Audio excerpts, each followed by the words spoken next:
is Caribbean News Desk. I'm Dennis Chabral. First, the headlines.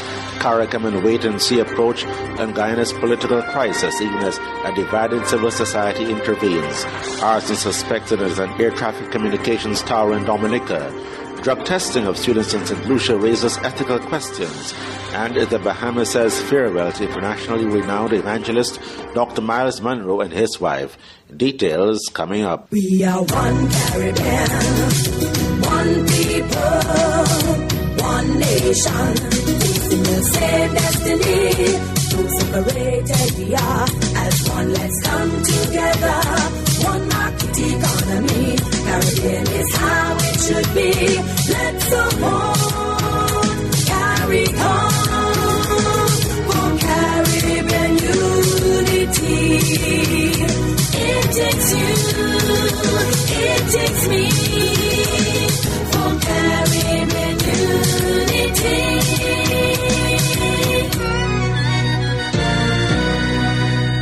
The 15-nation Caribbean community, or Caricom, appears to be taking a wait-and-see approach to the political impasse in Guyana, even as a group of civil society organizations called on President Donald Ramotar to lift the almost 1 month-old suspension of Parliament. The President prorogued the Parliament on November 10, the same day that the opposition had planned to debate and pass a no-confidence motion in the government that would have resulted in an election having to be held in 90 days. Travis Chase has more. Now that opposition leader David Granger has told the president in a letter that he would not be holding talks unless the parliamentary suspension is lifted, the Guyanese leader is preparing to tell the nation what's his next move at the weekend. Granger's call for Caricom to hold an emergency summit on Guyana appears not to have been met with any degree of enthusiasm. Caricom chairman Antigua and Barbuda's Prime Minister Gaston Brown has told the Caribbean News Desk that an emergency summit of regional leaders or the placement of the Guyana situation on the agenda of next February's midterm summit was unlikely. Mr. Brown says Caricom leaders will discuss the matter only if the situation in Guyana worsens. He adds that from all indications, President Ramotar has assured that there would be no abuse. The Caricom chairman says that from all indications, President Ramotar's decision to prorogue or suspend Parliament is constitutional, but at the same time, he is expected to go to the polls shortly. Mr. Brown explains that Caricom has to be careful that any intervention that Caricom may make will not be considered as hasty or an act of interference. Travis Chase for Caribbean News Desk. Meanwhile, two groups of civil society organizations are calling for an end to the suspension of Parliament, but their formulas appear to be different. One group that includes Transparency Institute of Guyana, lawyers' associations, the Roman Catholic Church, and the women's rights entities want President Ramotar to lift the parliamentary suspension or call early elections.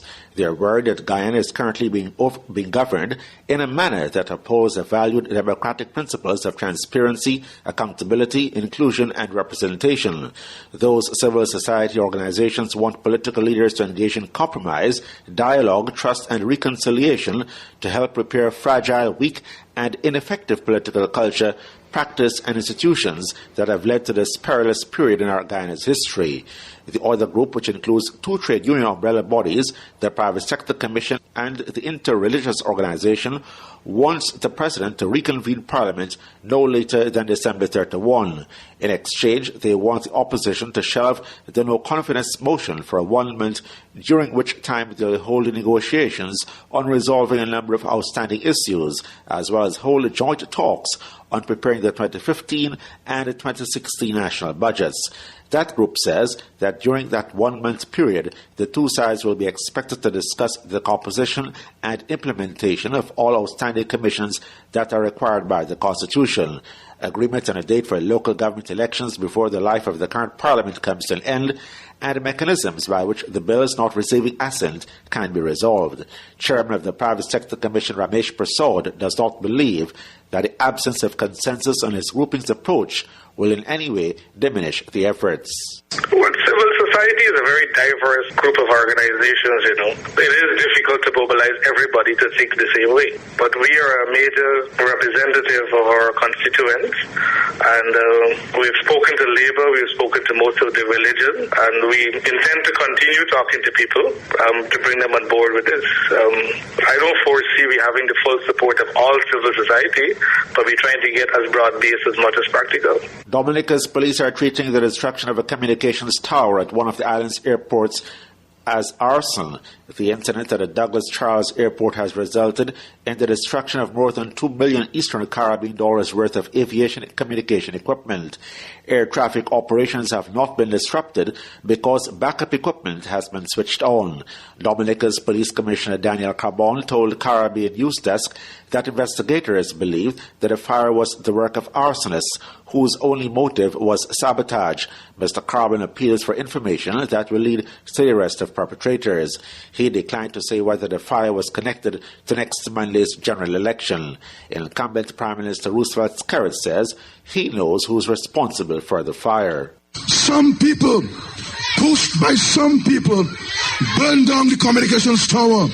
And you, like me, know who the people are. And that is why we shall go out on the polls on election day and ensure that the Labour Party wins a landslide victory to teach these people a lesson on election day. Asked whether investigators intend to question Prime Minister Skerritt because he knew who burnt down the tower, the police commissioner said that the Prime Minister rhetorically asked supporters if they knew who were responsible for the blaze. Opposition leader Lennox Linton of the United Workers' Party condemns the destruction of the communications tower. We condemn it without reservation because everybody in Dominica knows our politics is not about hate, it's not about prejudice, it's not about vandalism, it's not about violence, it's not about destruction of lives or property. We stand firmly and resolutely against that. And our leadership in the political environment in recent years, more particularly, has shown you how responsible we are in advocating for what is best for Dominica. Linton's UWP last week called off leading his supporters to the Douglas Charles Airport to meet with plane loads of supporters of the Dominica Labour Party who are returning to vote in next Monday's general election. Security has since been tightened at the island's two airports. A new policy recently approved by the Cayman Islands Cabinet paves the way for coral nurseries. Under the policy, the Cayman Islands Department of Environment will have the authority to establish and manage private sector coral nurseries and the resulting coral outplanting. Scientists have found that global warming, which has been causing warmer sea temperatures, is destroying coral reefs in the Caribbean. Senior Research Officer with the Department of Environment, John Bothwell, recently discussed the policy with Radio Cayman's Carsley Fuller. This is something that DOE and other individuals have been looking at for quite a while, and it's got to the point now internationally where we are confident that we know how to grow these particular types of corals successfully, but most importantly, in a way that doesn't harm the wild donor corals. What we've done now is made the public announcement, and it is aimed at just those people who are serious about trying to establish or run their own nursery in Cayman for the purpose of replanting corals on the reef. Is that why you got such a detailed MOU that will need to be in place? Exactly. We want people who can take it seriously, but it's more to protect Cayman because we do recognize that this is a good idea. It's a very attractive idea to a lot of people, but it's also the kind of thing that can have things go wrong with it. We have to always keep in mind that the corals, the reefs, are a national resource, hence the idea of an MOU. And so the corals remain Cayman Islands government corals, and then any of the entities who are doing the work will be in a memorandum of understanding with the Department of Environment, which allows us to retain that national control on the corals if it were necessary. Who would be interested besides you guys in setting up a coral nursery? We know that a number of dive companies, for example, might be interested in doing this kind of thing because obviously they have both a vested and a social interest in the health of the reefs. But we've also been, over the years, approached by people wanting to do corals for trade, which is the kind of thing that we want to avoid. We want to focus very much on those people who are saying, listen, we want to help the reef. and we think that we have the wherewithal to set up a coral nursery, and then the DOE can help them with the technical aspects of it if they need that assistance. Is this a solution for kind of the long-term damage that our coral reefs are seeing? It's not. It's simply one tool. In the Caribbean, coral nurseries right now look like they're going to be most effective for the acropora species, the staghorn and elkhorn coral. Any of the older Caymanians will remember that there used to be plentiful thickets of these corals around the islands, and they've died out. But they are fast-growing corals that react to fragmentation quite well. They're almost like the kind of plants that you can clip off a limb and the limb starts growing. So that makes them perfect for doing a coral nursery and doing coral replantings. So our hope is that through people growing these corals and replanting them, we can reestablish thickets of these corals again, which is great for the corals and great for the fish who love those little thickets of coral. The Federal Bureau of Investigation on Wednesday arrested the treasurer of the Puerto Rican public firm that maintains the island's highways and public transportation system, a company that is on the verge of bankruptcy and that has accumulated debts amounting to some $7 billion. Silvino Cepeda Ortiz, the financial officer for the federally funded Highways and Transportation Authority, or ACT, was arrested on the orders of federal judge Sylvia Carreño Coy, who charged him with accepting illegal payments from 3 companies that regularly received the contracts from the ACT. Cepeda is also accused of demanding bribes from firms with which the ACT worked in exchange for providing assorted services.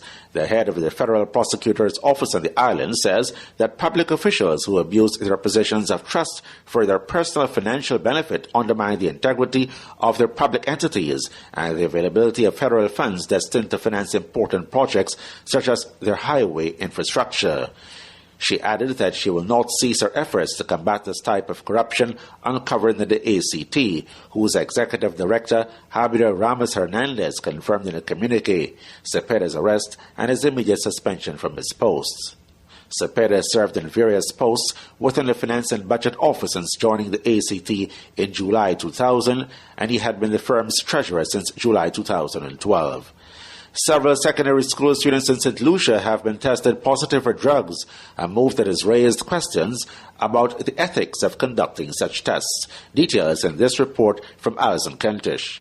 6 students at the Thur Comprehensive Secondary School in the south of St. Lucia have tested positive for drugs following parent-approved drug tests.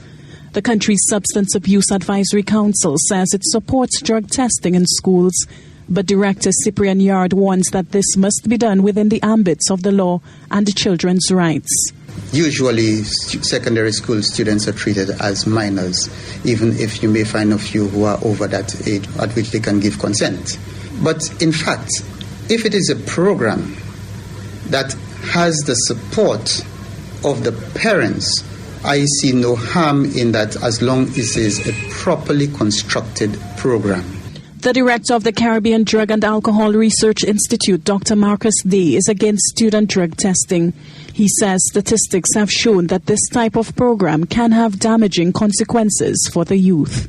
It has been shown through scientific research to be ineffective. Ineffective in 1, preventing drug use, and 2, reducing drug use.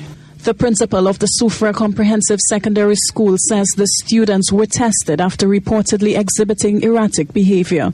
The program has received the support of St. Lucia's Education Minister, Dr. Robert Lewis, who says that far from being punitive, it is meant to identify and address the growing problem of drug abuse in St. Lucia's schools. From Castries, St. Lucia, I'm Alison Kentish for Caribbean News Desk.